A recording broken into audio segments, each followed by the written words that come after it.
नमस्कार मंडळी. आज माझ्या घरी बघा कोण आले. आज माझ्या घरी आले होते माझे मामा आणि मामी. आमच्यात पाहुणे आलेले आहेत. बघा ओवी कसं झोक्यात बसली आहे आणि आज ते माझ्याकडे बघून मी व्हिडिओ काढते म्हणून झोक्यात बसून त्यांनी येताना आम्हाला खाऊवाला आणलेला होता आणि चहा पाणी परत झाल्यावर आम्ही बसलो जेवायला. बघा कशा मध्येच बसलेत येऊन जेवायला. हॉटेलमधल्या भाज्या आणल्या होत्या. सगळ्यांनी छानपैकी जेवण केलं आणि परत जेवण करून झाल्यावर आम्हाला परत जायचं होतं देवाला. मग आम्ही जेवण करून लगेच साधं असं एकदम साध्या पद्धतीनं तयार झालो आणि परत देवाला जायला निघालो. आज आमच्या गावची यात्रा होती म्हणून आमच्या घरी मामा मामी आलेले होते आणि हे बघा आता आम्ही चाललो आहे देवाला.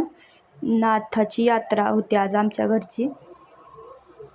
मी, ओवी, सगळेच श्लोक आम्ही सगळे निघालो होतो. एवढा मोठा डोंगर आम्हाला चढायचा होता बघा. श्लोक आणि ओवीने तर अर्धा डोंगर कमी पण केला आणि देवदर्शन घेऊन आता आम्ही माघारी चाललो आहे. बाय.